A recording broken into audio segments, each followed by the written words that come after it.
is Scotch for Dummies. There it is. These 4 guys on a journey through Scotch to help you with your Scotch purchases. There you go. Look, we have tonight. What did we purchase? Wheelhouse. No, we're not drinking it. It's not even poured. You want to drink it?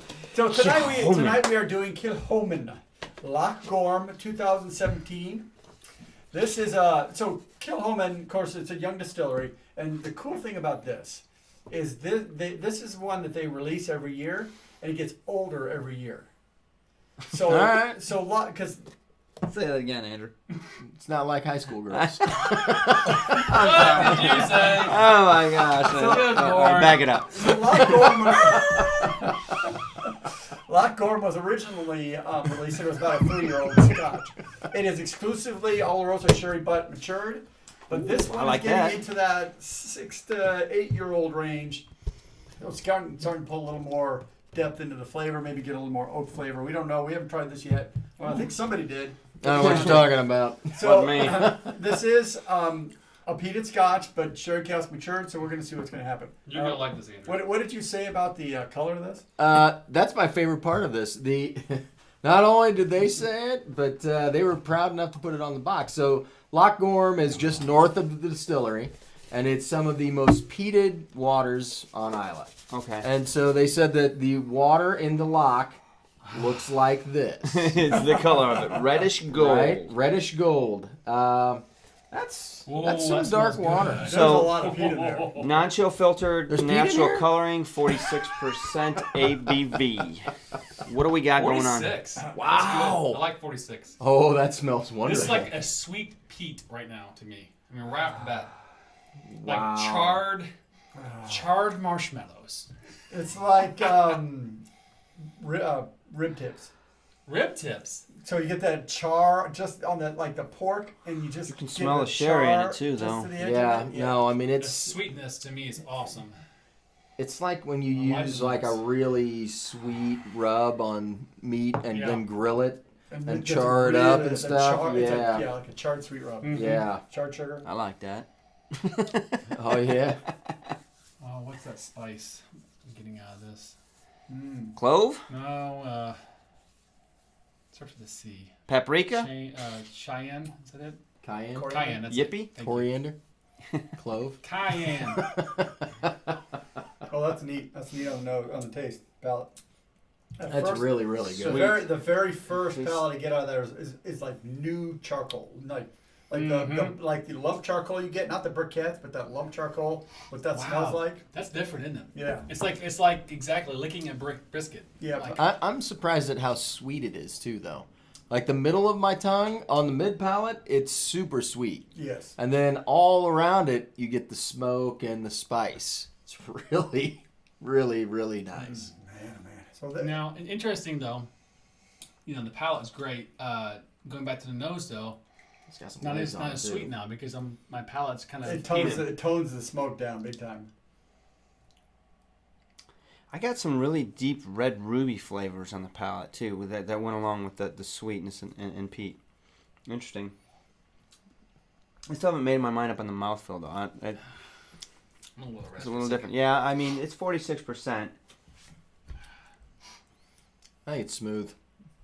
I like it. I mean it's What was the price point on that? This is $95? $95. Okay, so $95 in our market. Yeah. I'm curious because you said you were looking at some research and there's a pretty big range. Yeah, you can get anywhere from $70 to $150, depending on who you talk to and where you buy it. Does it say how many? Didn't you say somebody mentioned how many bottles were released of this year? 13,000. 13,500 bottles released this year with this bottling. So it's Okay. a fairly small run, but I mean. So is this a vat then? Is that how they're doing that? They're continuing to add to it and vatting I it, do not or believe so. I think they just filled a bunch of. They're just sherry, dipping it out of the Oloroso lock. Sherry. Dipping it out of the lock. come get you some, huh? Boy, if it were that easy. I mean, because this is getting older every year, they must have filled a bunch of Right. those Oloroso Sherry casks, and they're just pulling It's got a great them out nose. every year. Yeah, so I guess the trick is to find out how much they got left Man. and be one of those last buyers. Yeah. This is a really nice, really, really nice glass. It's more like an ankle in it. Yeah. I'm not arguing with that. Wow. It's got some. So, keep going. So I got a thought that I want to talk to you about. Yeah. Right. What's your thought? We had this sister. I don't want to call it a sister to this. The Kilchoman Sherry. Yep. A couple weekends. No. Him and I had it a couple weekends ago with a local whiskey club here in Indianapolis. The Kilchoman Sherry. Box, right? No, it's red. Oh, okay. And I went out of my way to try it because Telex, one of our subscribers, said, I think you guys are going to like that one. And I wish I had. I think that one and this one next to each other would be a great comparison video. It's a little harder on the sherry. I think this one has a great balance. Wow. Put some water in it. And it's got so much good stuff on the spicy notes. It's not like overly spicy, but it is like eating something that's been rubbed down with some dry rub. Yeah, It's got a big... That clove's coming out. Yeah, see, I'm not getting a lot of sweetness. Really? I'm getting. I know there's some sweetness in there, but my predominant flavor is the tangy smoke coming out, just burning on the edges of the palate or edges of the tongue. I'm really getting that smoke really strong. And the pepper, like a peppery spice on the finish. All right. You ready? Drew's dialing in here. This is a great glass. For $95. It's a non-age statement. Non-age statement. Not to knock it. I'm not saying that. Probably 6 to 8 years old, give or take. I would think. Great dram. Sweet barbecue. This makes me want to fire my Traeger right now and start smoking some stuff. I mean, getting some, I want you to. Getting some rub on some meats and different spices. That's exactly this what it is is. exactly what this reminds me of right now. I mean, this would actually probably be great. Pour a glass of this and start smoking and sit out there and have a glass. Yeah. That sounds great, right? I think the water actually made it better. He said it's 46, right? 46 ABV. I think it tamed it down a little bit to really bring out a little bit more sweetness to it. It kind of at first when I had it neat, it was definitely a little bit more peat than the sweet, but it was a hint of sweet. The water tamed down the peatiness for me. It was a really good blend. The first neat was so. It really was it was like licking a brisket of charcoal right after the bat, and then the next one it was gone, but it was kind of unique. But I really like this one. I think I would love to have a couple more glasses of this one. I'm gonna give this one a solid 3. Okay. All right. I will say that this is a very well-balanced glass of scotch. It's got a lot of different characteristics that are melded together, and I would say for as young a scotch as it is, because it's an NAS, so we're saying, 6 to 8 years old? The bulk of it, probably It's not. done an excellent job of marrying all the flavors, and they kind of live harmoniously. So, you've got the sweet, but it's not overpowering. You've got the smoke, but it kind of gives the sweet a hug instead of fighting with it. You know what I mean? And so in cooking, that's what you're trying to do. You're trying to get these disparate flavors to come together and give you something that's more than their components. And I think that that's what this scotch is actually doing. I mean, I really think that you get, with the water, I got some different flavor profiles than I did neat. The nose on both was great. I really enjoyed this glass. I'm going to give it a solid 3 as well. All right. So I don't know if this is going to be accurate, but this is what's bringing my mind. So the nose, obviously, you guys hit it. Up front, it was definitely that peat and sweetness of it all. I could even smell the sherry in there. As it started wafting off, right before I put water on it, after I'd already had a sip of it, the clove really started coming out. And that's what I'm getting on this glass. So when I poured the water on it, I didn't know what was going to happen. I thought it was going to sweeten it up. It didn't. Honestly, I smell it, and it reminds me of, and we're talking a lifetime ago, it reminds me of like the sensation and the smell of menthol a little bit. Clove, menthol, I almost like the old menthol Marlboro Lights I used to smoke when I was probably, 18. Underage. 12. So it's different. So in that aspect, it's unique to me.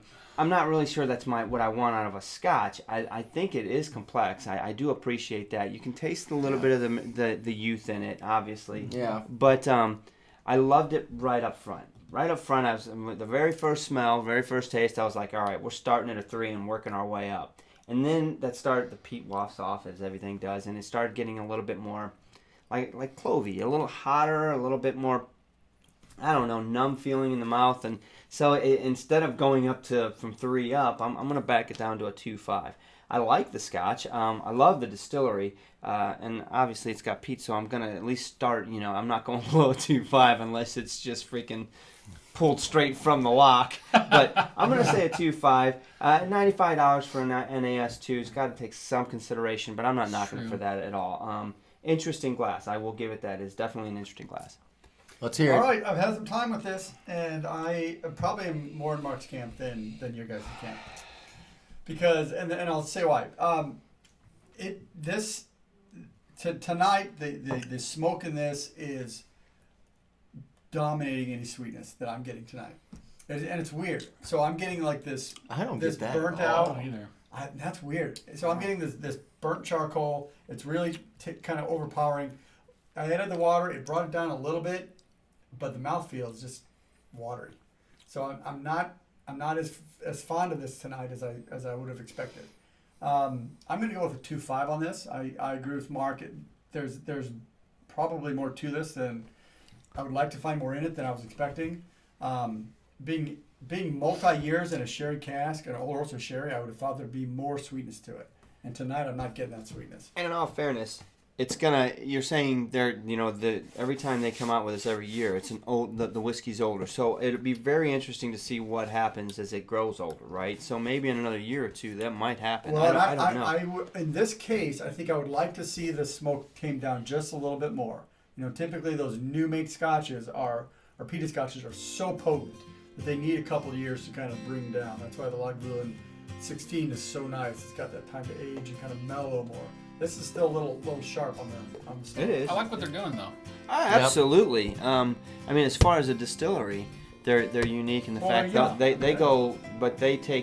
make their Scotch from A to Z, right? From the grain all the way, right? They're a farm distillery. They don't grow all of their grain. No. But some of the grain that they grow Right. does go into their Scotch. They malt it. It's just like my barley outback. Right. All right. We got. So I did 3. You did 3. 2.5, 2.75 is what it is. Kilchoman That was easy. We're Loch pirates Gorm. tonight. We took That's over the right. wheelhouse. So guys, hit the subscribe button, hit the like button right now if you would please. We are live every Thursday night, guys. Cheers. Thank you. Cheers, guys.